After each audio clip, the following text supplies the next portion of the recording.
आज ईरान और अमेरिका के बीच बातचीत होने वाली है और दोनों देशों के बीच शांति वार्ता को लेकर बैठक होगी।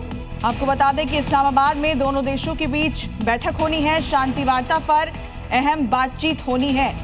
लेकिन इस वार्ता में भी, इस रास्ते में कई अहम रोड़े हैं जिसमें ईरान और अमेरिका के बीच क्या सहमति बनती है। इस्लामाबाद में अमेरिका और ईरान के बीच सीजफायर और तनाव कम करने को लेकर बड़ी कूटनीतिक बैठक की तैयारी है। अमेरिकी राष्ट्रपति डोनाल्ड ट्रंप की ओर से एक तरफ धमकी दी गई है, दूसरी तरफ अमेरिकी उपराष्ट्रपति जेडी वेंस के नेतृत्व में अमेरिकी प्रतिनिधिमंडल पाकिस्तान पहुंच चुका है। सूत्रों के मुताबिक बैठक इस्लामाबाद के E9 सेक्टर स्थित पाकिस्तान एयरफोर्स ऑफिसर्स मेस में होने की संभावना है। अमेरिकी डेलीगेशन में उपराष्ट्रपति जेडी वेंस समेत कई वरिष्ठ अधिकारी शामिल हो सकते हैं, जबकि ईरान की ओर से अब्बास अराक्ची समेत अन्य शीर्ष राजनयिकों के पहुंचने की बात कही जा रही है। जेडी वेंस ने कहा कि ईरान ईमानदारी से बात करता है तो अमेरिका सकारात्मक पहल के लिए तैयार है, लेकिन किसी भी तरह की चालबाजी बर्दाश्त नहीं की जाएगी।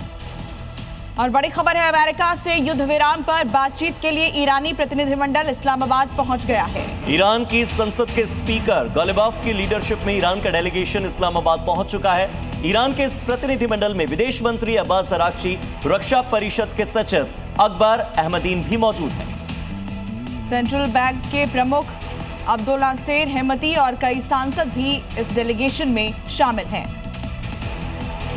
तो अमेरिकी जेडी वेंस का जो नेतृत्व वाला प्रतिनिधिमंडल है वो इस्लामाबाद में है और दूसरी तरफ ईरान का प्रतिनिधिमंडल। बैठक से पहले ट्रंप की ईरान को धमकी भी सामने आई है, बातचीत फेल हुई तो हमले अमेरिका की ओर से और तेज हो जाएंगे।